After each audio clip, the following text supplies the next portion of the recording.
Hello and welcome to Unstressed. My name is Dr. Ron Ehrlic. Now, before I start, I would like to acknowledge the traditional owners of the land on which I am recording this podcast, the Gadigal people of the Eora Nation, and pay my respects to their elders, past, present, and emerging.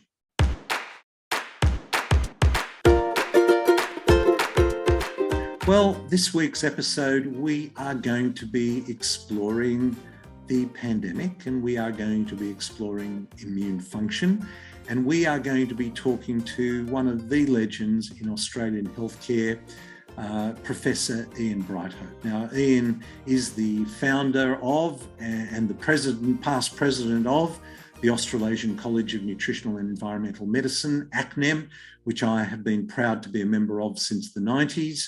Early 90s. I have a fellowship in nutritional and environmental medicine from that college, and I was honoured to be president of the college in 2019 and 20. And Ian and I communicated a great deal between at the very beginning of this pandemic, and as you will hear, he has a very definite view about the way this has been handled, the frustration he has experienced from our leaders. He reminds us of the importance of immune function and shares with us some very important advice about how to ensure your immune function is functioning optimally, which is still important, even though we hear nothing about immune function from any health authorities, which is a serious concern for me. I honestly believe that this pandemic was a great opportunity to improve public health, because like never before, we had a global audience focused on public health, and there was a very definite need to improve immune function. However, there has been an incredible silence about immune function, and it seems that vaccinations are the only way forward. And as we're learning, I thought when we got our vaccinations, and I've been double vaxxed, life would get back to normal. That's why I actually got vaccinated. I've never had a flu vaccine in my life, but I decided to take a hit for the team. I wanted to get life back to normal. I know so many people in small businesses. I know so many people in hospitality, in education, in tourism, in entertainment. And if me getting a double vax was going to get them back to normal, well, that's great. And I wanted to travel and enjoy life, get back to normal. Well, it doesn't seem to be happening, does it? And if the answer continues to be one more vaccine, one more vaccine, one more vaccine, well, there is another way. And that's what today's episode is all about. I hope you enjoy this conversation I had with Professor Ian Brighthope. Welcome back, Ian. Thank you very much, Ron. It's good to be back. Ian, we are obviously in a pretty big health challenge for the whole global community, the pandemic. How are you seeing this pandemic? I see the pandemic as basically pandemonium, chaos, leaders leading us somewhere where we don't really know where we're going. And I don't see any definitive outcome. I think it's going to go on and on and on, as it has. At the beginning, we were told if we get a vaccine, the vaccine will be safe. And we were told they were safe, they were going to be effective.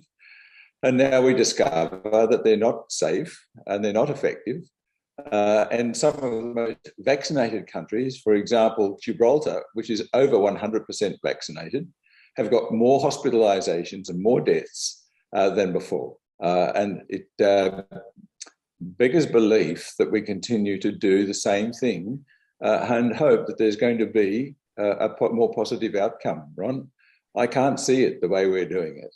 And I really have serious problems with jab after jab after jab of a synthetic RNA, which is a genetic piece of material that's been synthesized, that goes into our bodies and tells our bodies to produce an S protein, which is a toxic protein. We don't know for how long it's going to be doing that. We don't know when it's going to be switched off. And we don't know where this toxic protein goes and what it actually does in the long run. We know where it goes in the short term, but we have serious problems with the technology. And I always come back to some wise words we command nature only by obeying her. And we've actually not obeyed her at all. And in fact, we've deviated from God, if you believe in God. We've deviated from common sense, and we've deviated from the best science, and that is the science of nature, not the technology science that we're so dependent on in our everyday lives. Technology is great, and technology plays a very important role in our day-to-day living. But technology is not the way of dealing with a pandemic when nature has the solution to our problems. Well, we're going to come to nature in a moment, because I think you're touching on something which we hear very little about, and that is our own immune function. But I want to come back to what you mentioned about this technology, because the discussion has been very much about vaccine or anti-vax, and actually it's more about, because I think vaccines have been shown to be effective for 40 years and safe, relatively safe, and certainly had a huge impact on health. But what I think a lot of people are missing, and it's really not, it's kind of being dismissed as though it's not significant, is that this is a whole new technology. Is that's correct, isn't it? That's absolutely correct, Ron. I mean, we in the West, we really didn't invent vaccines. Jenner and cowpox was one of the first, of course, in the West where it was successful. But the Chinese were using vaccination for centuries, for millennia possibly, where they would find a piece of rotten timber or a fungus somewhere, they'd rub it on the skin and then scratch it into the skin. And this is part of traditional Chinese medicine. So we're not that smart in the West. We've actually taken the technology and we've actually grown bacteria and viruses, then we've weakened them or attenuated them, and then we've injected them, and that's called vaccines. They're the modern vaccines, but these are nature's molecules. They're not synthetic molecules, and they're certainly not genetic material that we're injecting now.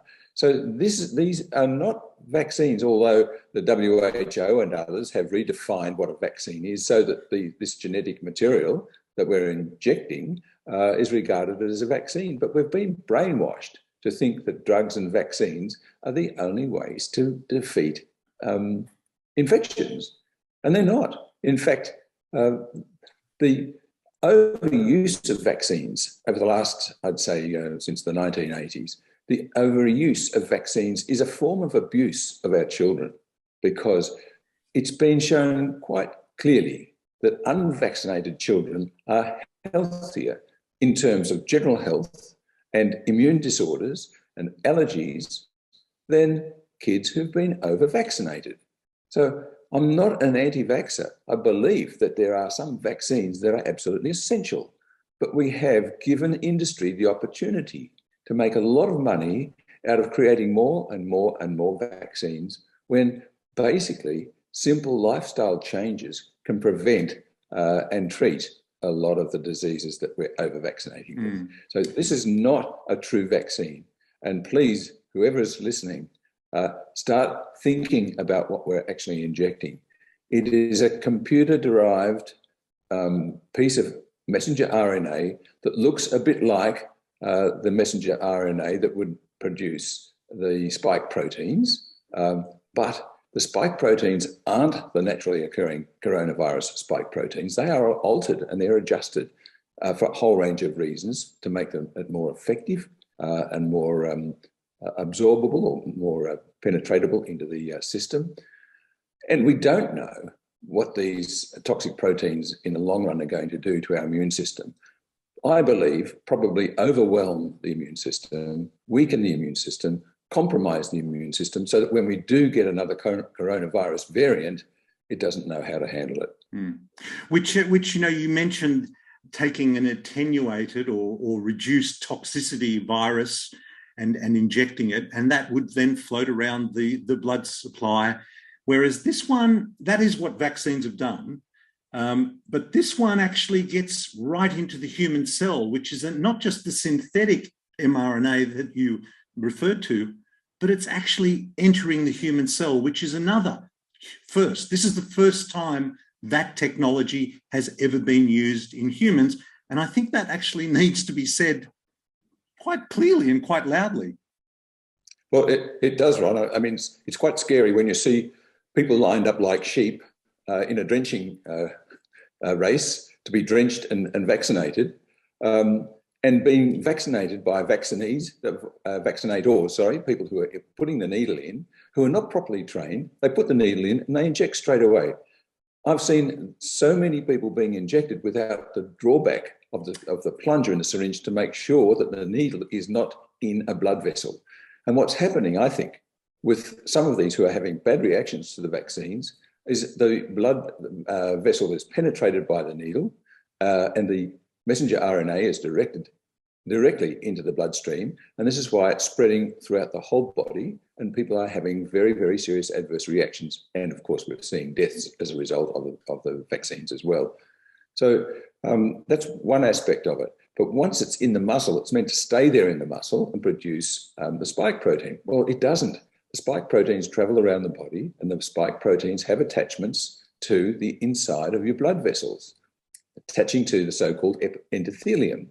And that causes a response by the immune system, which sends in a whole lot of white blood cells, the fighters, to come in and actually attack this spike protein, which is what it's meant to do. The immune system is meant to do. But once it starts doing that on the inside of your blood vessel wall, your blood vessel starts to produce substances that make little platelets, small little cells called platelets, get sticky, and these sticky little platelets clump together, and that's the start of a clot or a microclot, a small, very small clot.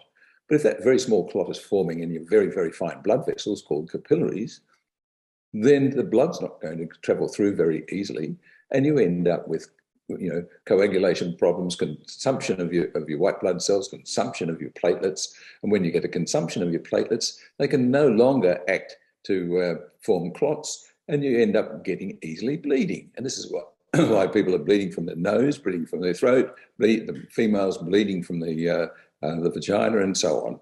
It's just, we understand the mechanisms of action and the pathology that's occurring, not only with the virus, Ron, but also as a consequence of the vaccinations, or so-called vaccinations.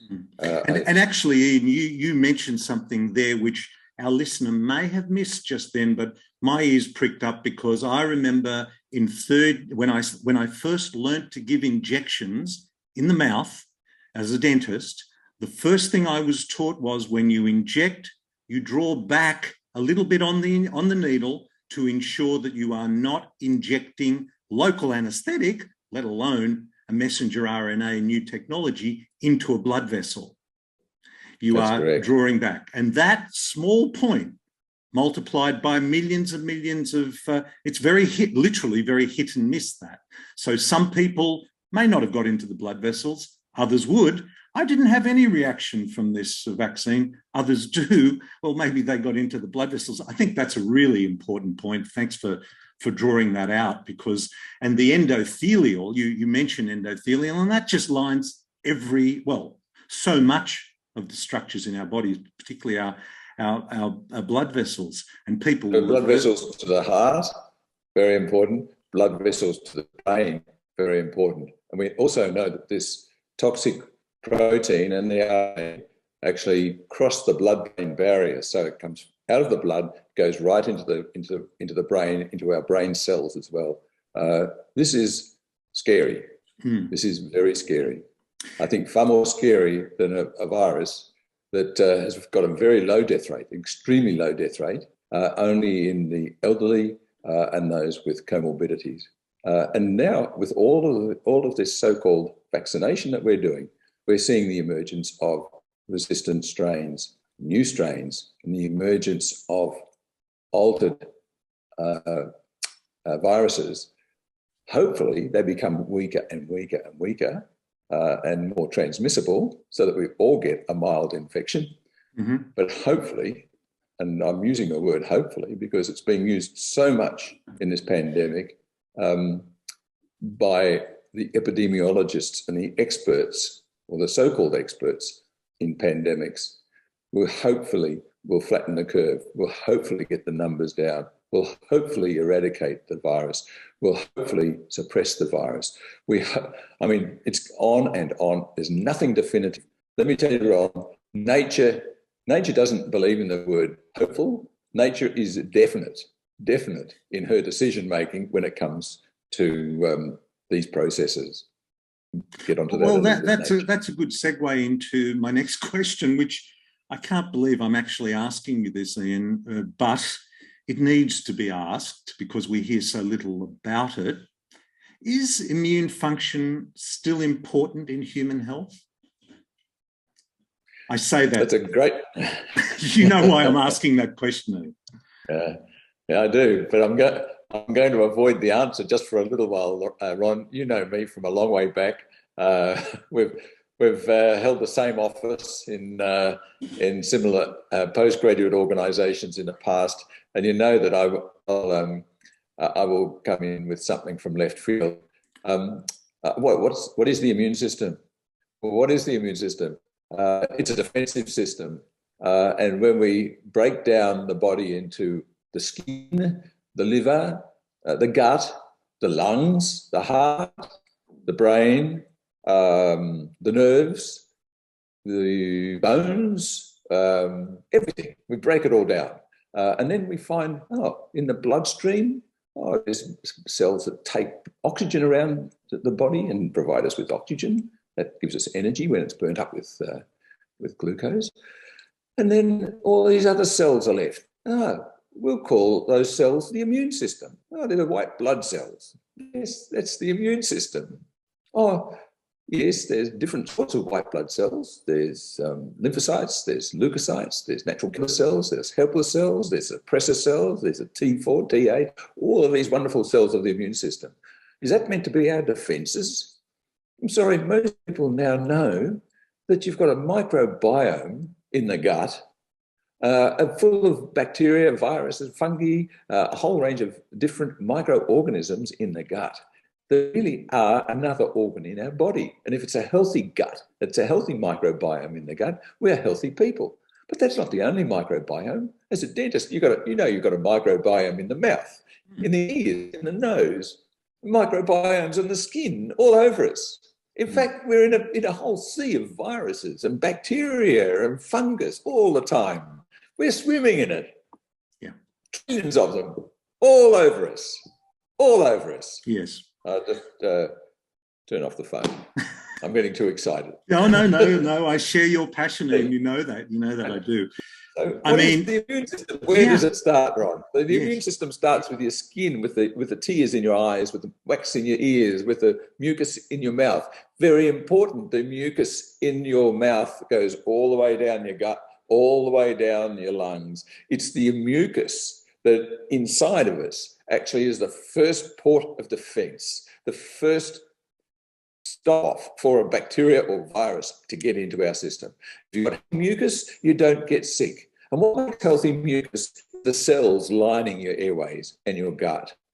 In the healthy skin, you don't get infections because things in your skin that kill bacteria and keep them at bay. And you've got the good bacteria there as well, and the good virus. So, the whole of our system is a defense mechanism. We've got a defense mechanism and communications, just like a country has, that is so important for survival, to thrive and stay alive and healthy. So to make sure that our mucus and the lining cells are the first port of entry of a bacterial virus, how do we improve the defenses there? Just imagine your body and your cells being like a fortress or a castle. Around the castle, you've got a moat, and the castle's got bricks, and between the bricks is mortar. And on the top, you've got parapets, soldiers with bows and arrows, and you've got a gate and a moat and a drawbridge. And inside, you've got a commander in his office and a whole lot of soldiers. This is an analogy to our defence. The mucus is the moat. If you've got no mucus, if you've got no moat, or it's not toxic enough to invaders, then the enemy is going to get to the wall of your fort. Huh? And if the enemy gets to the fort, you want to make sure that wall is strong. Huh? The moat is healthy. It's got killing factors in it. The moat has got killing factors. These come from CD zinc. Think CD zinc. CD zinc makes your moat stronger, makes your mucus stronger. Vitamin D, zinc. The wall is made stronger with vitamin D, C, and zinc.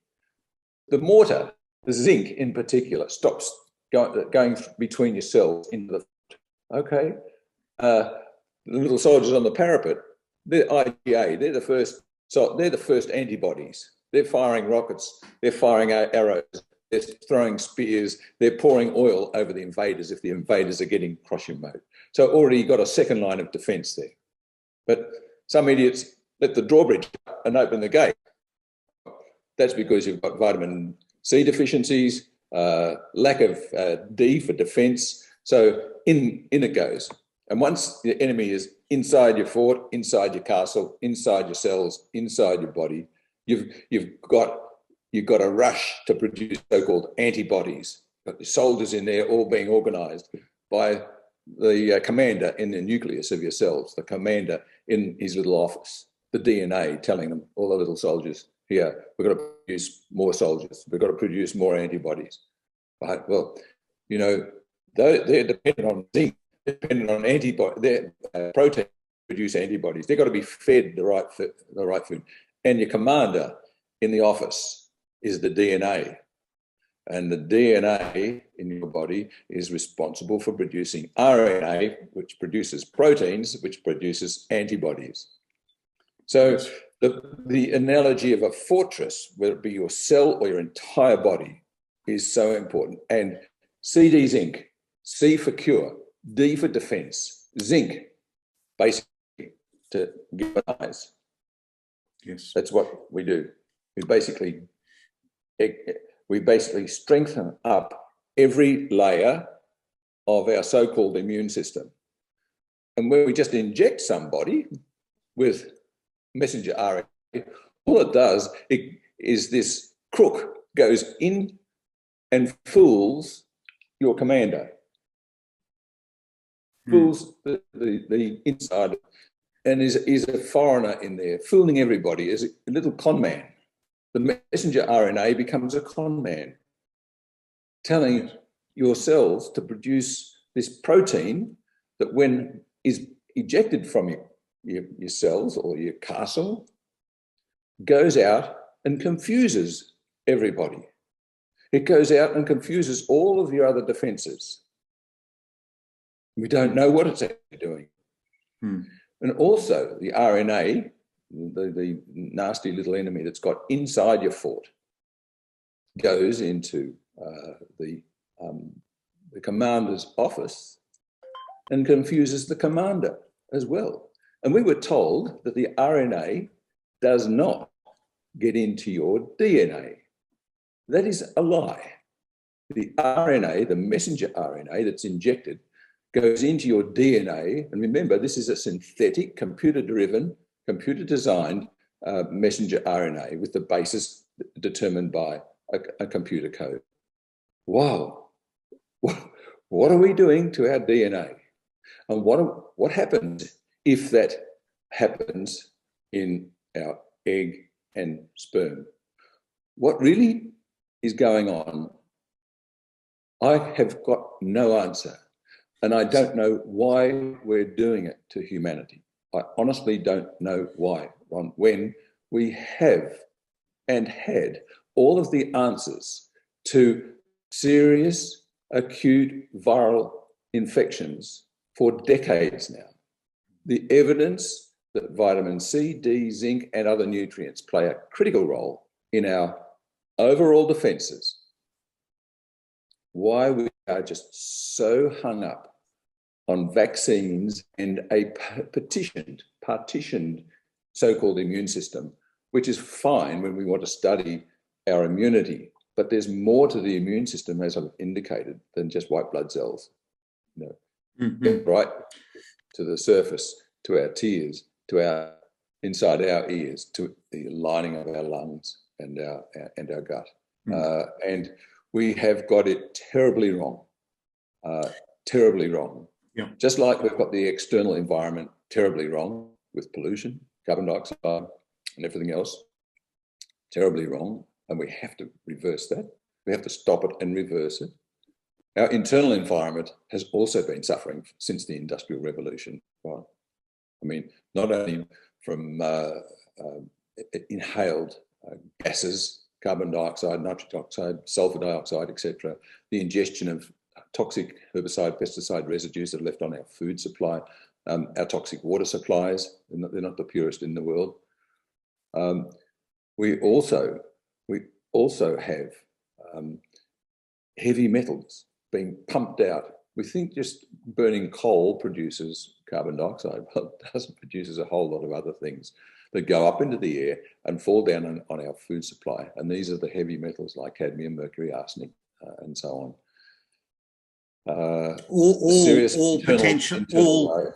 All compromising immune function, which is exactly what I think both you and I know, because we've talked about this, and you have been quite prolific in your communication with the most senior people in this country. I know, when I was in that role of president at the beginning of last year, you started writing letters to a lot of people because I think, like me, you saw this was a potential to deal with this problem. Ian, I wondered if you might share with us your communication, some of the communication, people you communicated with, and some of the responses. Okay, I'll start with the Prime Minister. I communicated with him once or twice, no response.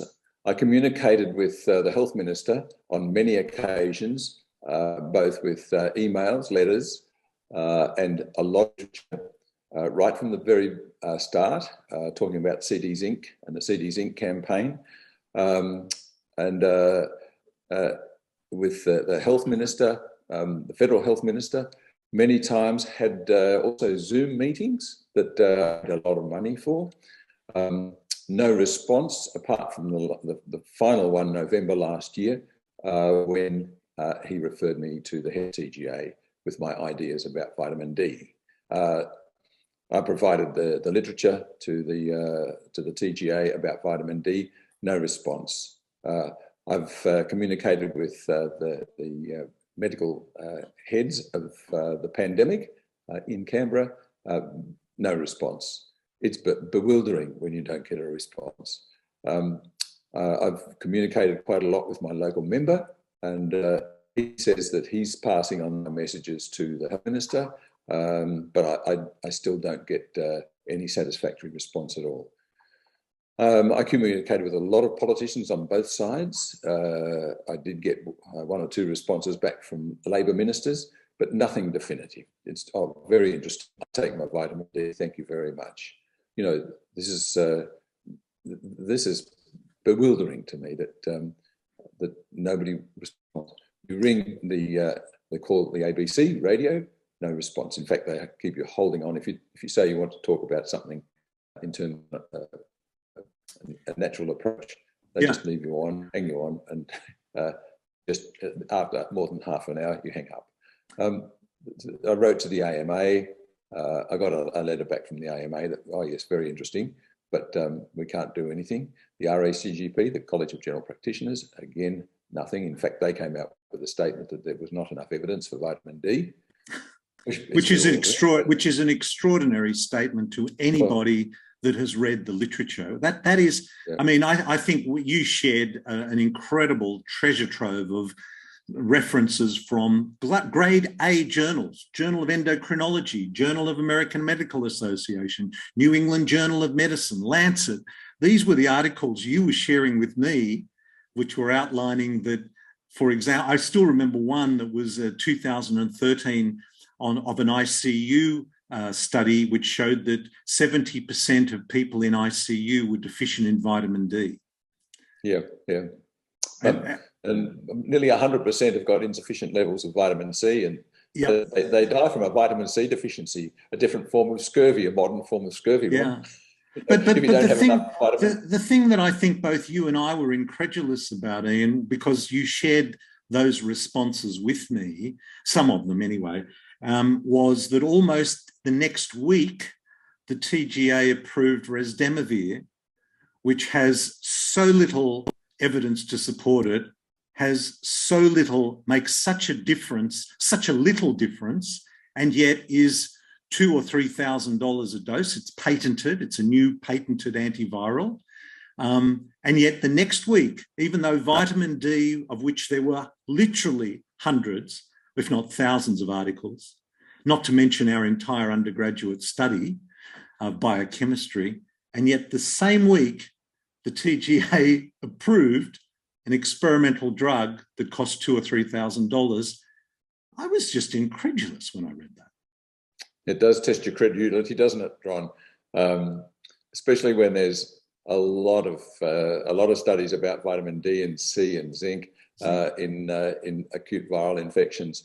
Remdesivir, I believe, from what I understand, was used in Ebola in Africa, and it actually killed 50% of the people who took it.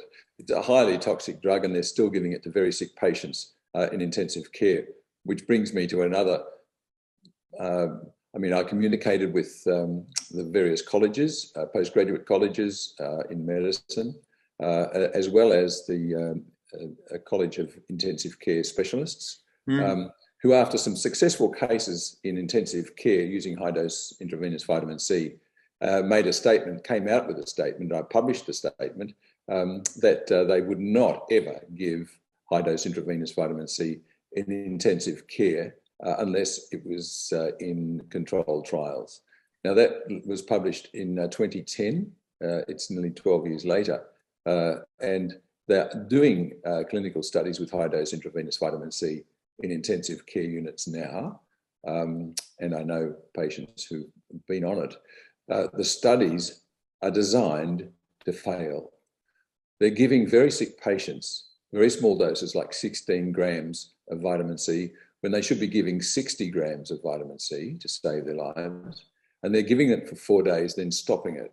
And that's the worst you can do to somebody, is actually to give them vitamin C, even at the low doses that they're giving, to build up their stores. And then all of a sudden, when they're needing a lot more to get them alive, get them off the ventilators and out of intensive care, they stop it. This is just like taking somebody's lifeline away from them. It is abhorrent. And I know why they're doing it, because they want to design studies that actually fail, because they've got so much pressure from companies. Say, all we use in intensive care and medicine are drugs and vaccines. That's all we want to hear about. That's all medicine is all about. That's all you talk about, drugs and vaccines. These are the miracle cures. Well, I tell my colleagues, and I love a lot of my colleagues, and there are a lot of good people in medicine, and they've got a great heart and spirit in medicine, but they're brainwashed. They're absolutely brainwashed and brain dead as far as God is concerned, brain dead as far as nature is concerned in helping to keep people alive. I say to the students who used to come to the college for courses on nutritional medicine and environmental medicine, I would not trust any of you with my chook farm. I would not trust any of you with my pig farm. And if I had a sick prize bull or ram, I would take that as far away from you as I possibly could, because I know you would kill it. That's quite. I mean it. They're not healthy. They're not healthy doctors. I'm trying to understand the psychology of that. I mean, I think doctors. We all love certainty. And if someone provides us with a certain solution, I think it's one of the reasons why religion's been as successful as it has been for thousands of years. It provides answers that are sometimes unanswerable, and we love that certainty. We feel secure within it. And I almost feel like the way medicine is approached, and I think their hearts are in the right place. They definitely are in the right place. I would never suggest that someone was purposefully doing this, but I think their certainty overrides all other considerations. Is that how you, is it? I mean, you must have grappled with this in your mind many times. Yes. I mean, it's one thing to say I wouldn't trust my chook with it, but I just wonder about the psychology of these definitely well-meaning doctors. They're not wanting the worst, but their certainty is more important than their patient's health. I think that is perhaps the key to it. There's definitely a bias there, Ron.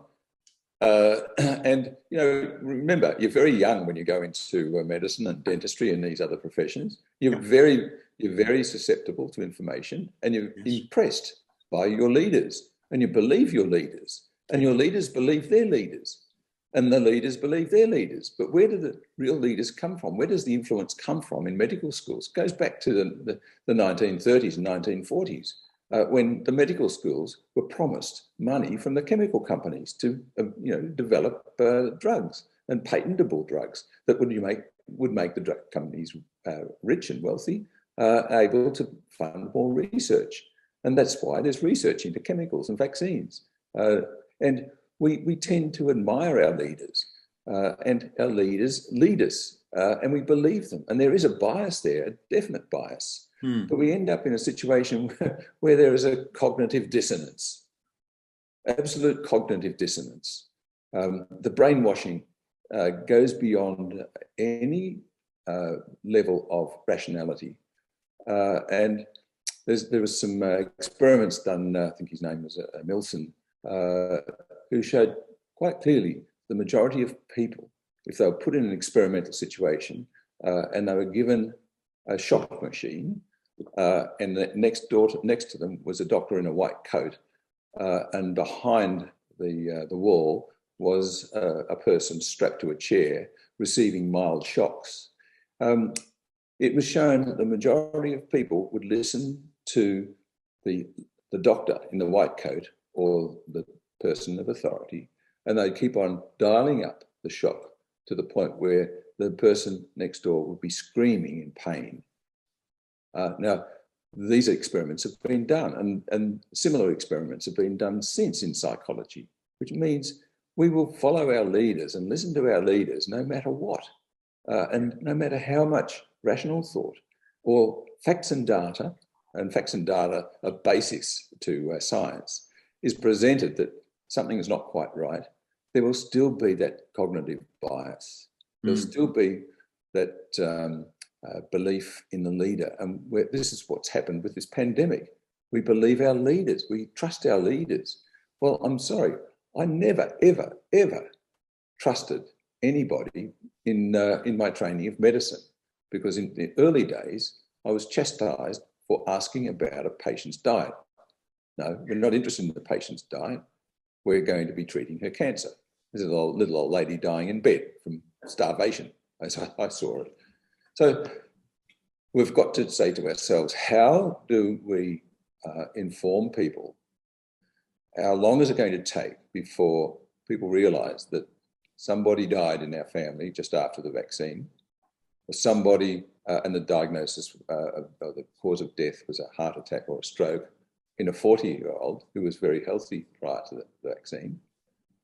How do we explain the Guillain-Barré syndromes that have increased dramatically, and even more so, all of the autoimmune heart diseases that are occurring? And I'm talking about autoimmune because these young people suffering pericarditis and myocarditis, it's the start of an autoimmune disease. And so we're going to have a huge and overwhelming burden of patients, young and old, occupying our hospital and healthcare systems into the future. I predict this. I predicted the failure of the vaccine. I predicted the failure of the AIDS approach to vaccines, and I was right about that. And in fact, my battle with Fauci goes right back to the HIV AIDS days. Right. Fauci makes a lot of money, involved in the vaccines, involved in the CDC, FDA, and so on in the US. He believes in vaccines and vaccines only for the majority of the population. But take away the early treatments, that were successful, like ivermectin, hydroxychloroquine, and condemn them. At the same time, he admits to taking CD zinc. Yes, I know.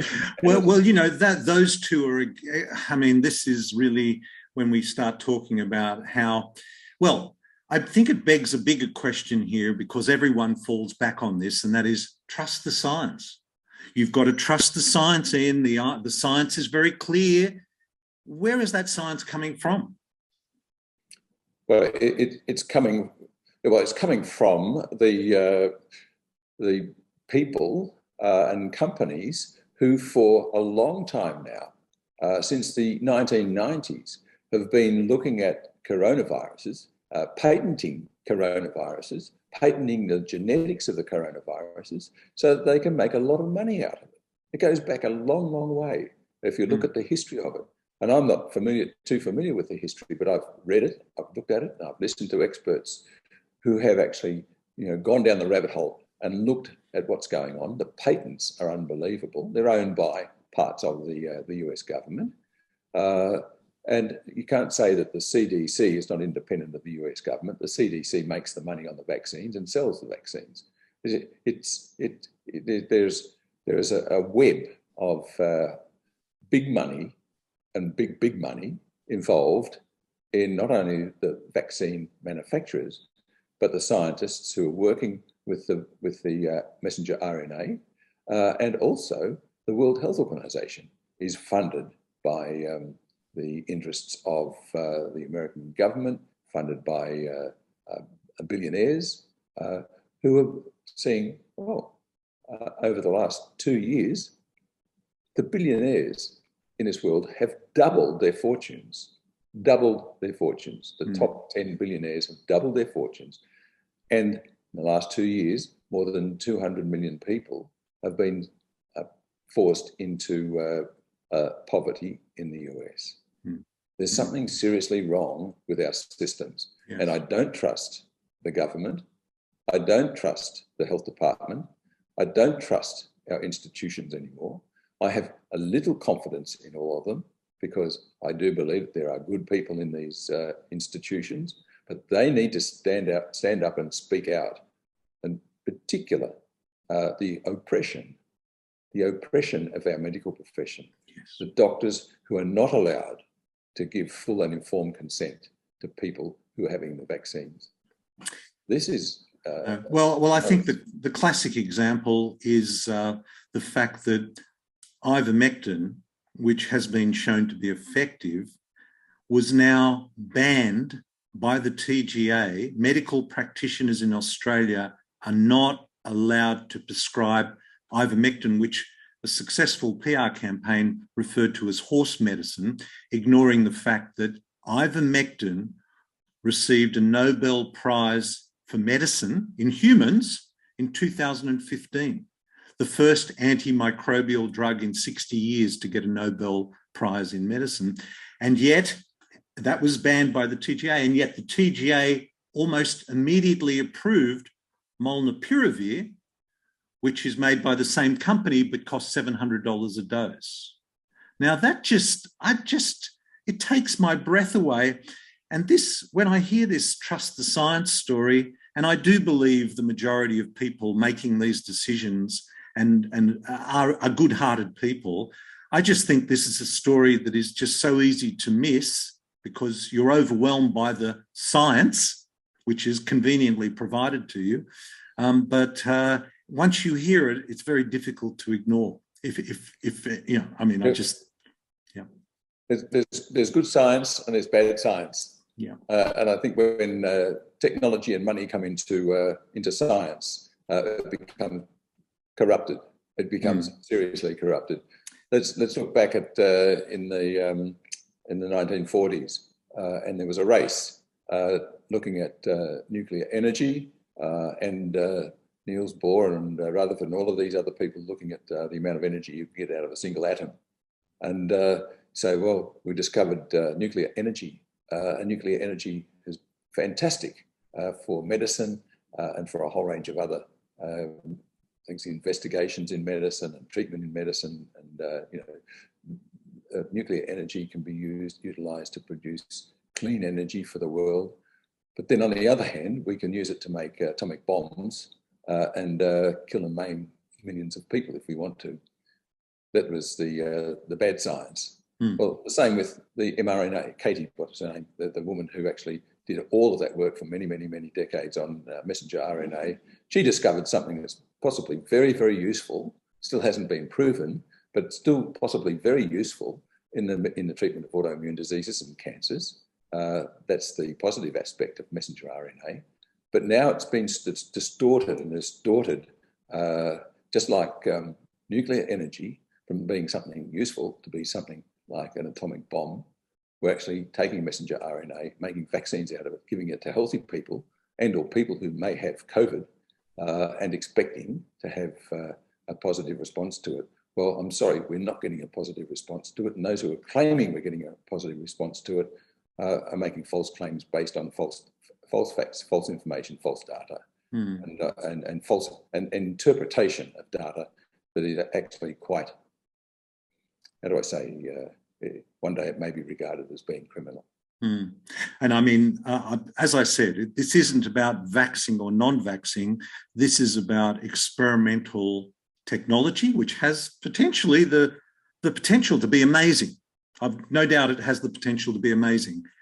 But to be experimenting on a global population, let alone children, is something that I find quite frightening, particularly as the grandfather. My grandchildren are between a few months old and 6 years old. And I read this morning that 5 to 11-year-olds can now have the Pfizer vaccine, which is essentially still in a phase 3 clinical trial. I don't want my granddaughter to be in a phase 3 clinical trial of novel technology. She's had all of vaccinations. I'm not worried about that. I just don't want her to be part of a phase 3 clinical trial. Yeah, so trusting the science. Well, yeah, trusting the science, Ron. Don't vaccinate your children. Yeah. There's been enough in the underreporting and under-recording that's going on in this country. Again, is it stretches the imagination, stretches the credulity beyond belief, because we know from studies that have been done in the past and current studies in the US that the reporting and recording of adverse responses and deaths can be as low as 5%. In some studies, even 1 to 2%.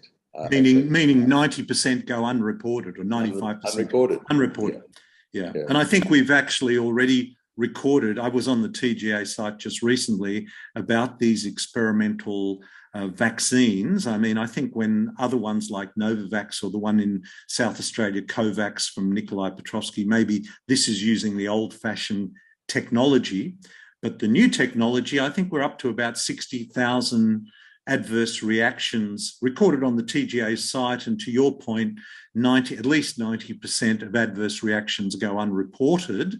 So do the maths on that one. Ian, look, I wanted to finish on a positive note, because I want to leave our listener, I mean, we don't hear a lot about immune function. You've reminded us of how important it is. I wondered if you could tell our listener, okay, you mentioned the CDZ, which is vitamin C, D, zinc. If a person was relatively healthy and wanting to protect themselves, how would you suggest that, what sort of supplementation would be a basic? Basically, say stay active, get some exercise every day.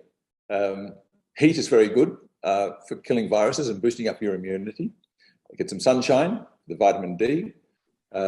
Think positively, do some meditation, some Tai Chi, some relaxing, some stretching exercises. Don't punish yourself in a swimming pool or on a rowing machine or jogging up and down the blocks or around the countryside. A lot of that exercise overstresses the immune system. We don't need to do that. And have plenty of sleep, because sleep is very important for immunity. But I think putting all of that aside and assuming we're doing all of that, you want to make sure one thing: from all of the evidence about the immune system, is if you have your vitamin D levels above 125 nanomoles per litre, then you are at virtually zero risk of morbidity and mortality. I like to see it above 150, ideally up to 200 nanomoles per litre. At those levels, you're actually protecting yourself against the vitamin D deficiency related cancers, such as breast cancer, prostate cancer, and so on. So that is the most important message, because our study in Turkey showed that everybody who was admitted to hospital with morbidity had blood levels below 75 nanomoles per litre. The only person who died in our study, she was admitted with a blood level of less than 10 nanomoles per litre. Wow. So you can be either deficient and die, insufficient and get sick, sufficient and get a mild cold or a flu, or be well nourished with vitamin D and be asymptomatic. That's the objective I would have for the entire globe, for every person on the face of the earth. And then let it rip, because we have got, just in case there are some breakthrough infections, we have got safe and effective therapies that have been banned, called ivermectin and hydroxychloroquine.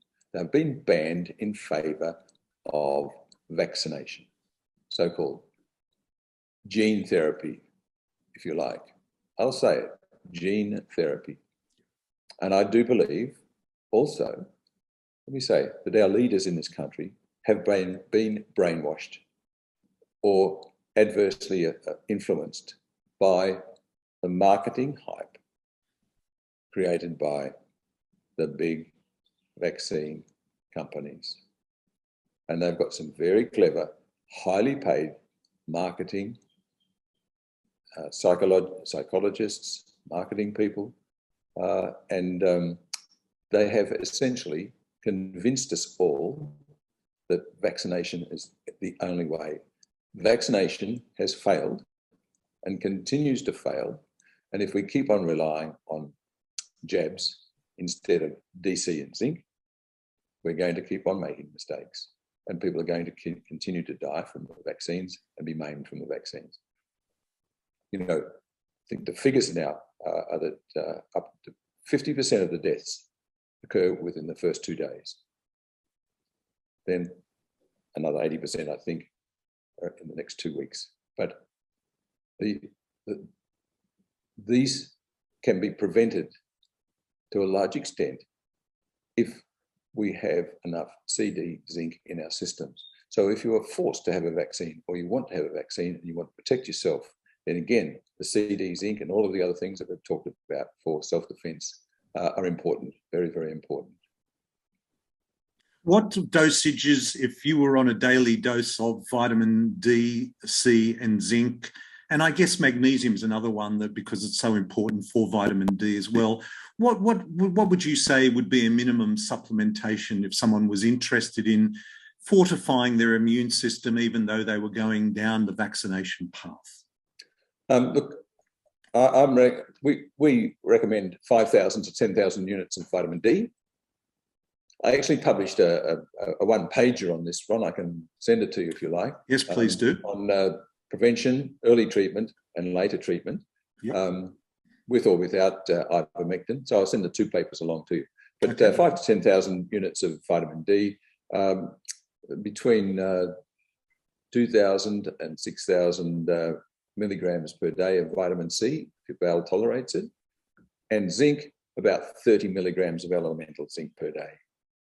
Mm-hmm. But the D, push the D, you may need to take a lot more D than that to get it up to the levels that I'm talking about. And you mentioned magnesium. Well, magnesium is important in the enzymic processes to make vitamin D bioavailable as the active form called calcitriol. So magnesium, you may need 200 to 600 milligrams per day. 600 milligrams per day is the upper dose. But magnesium-rich foods are everywhere.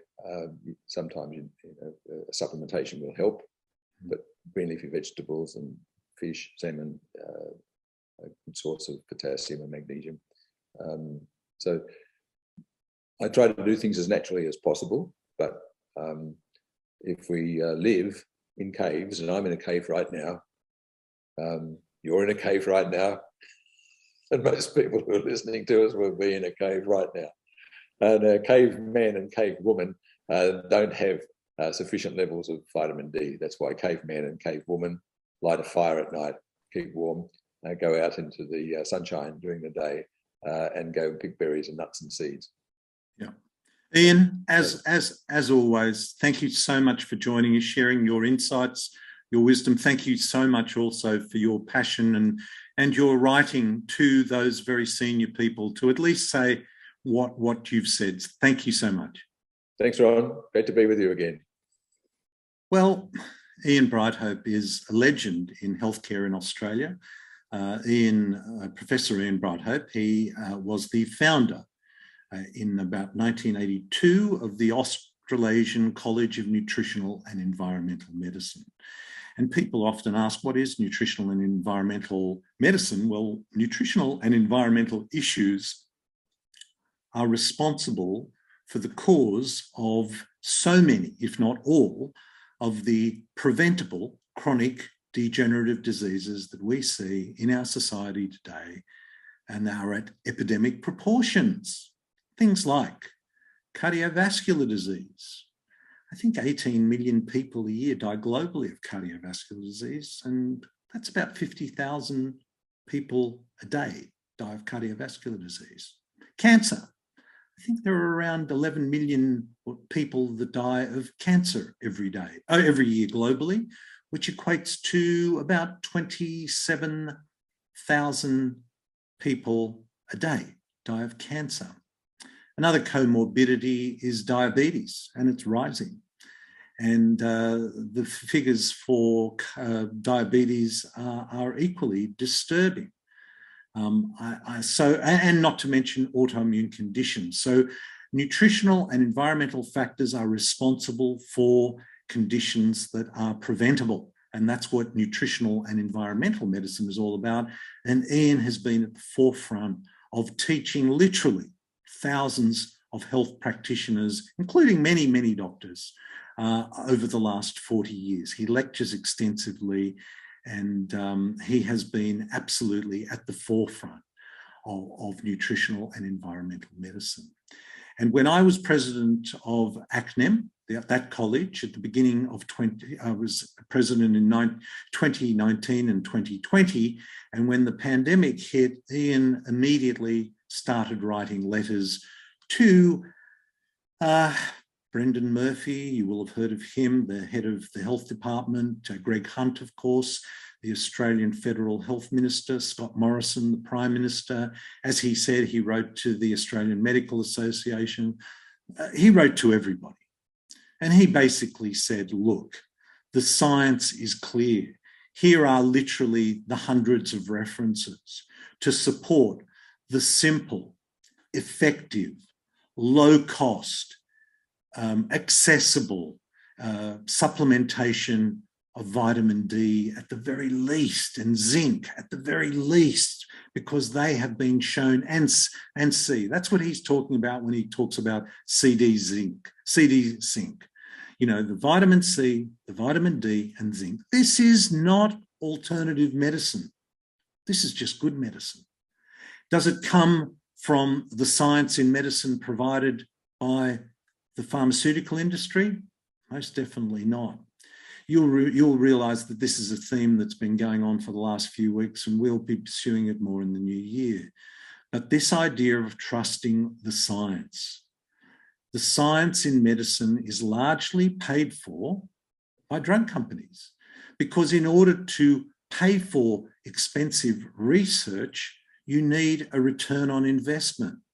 Well, when you've got vitamin D, which costs very little, the return on investment of showing that vitamin D is effective is not great, not economic return.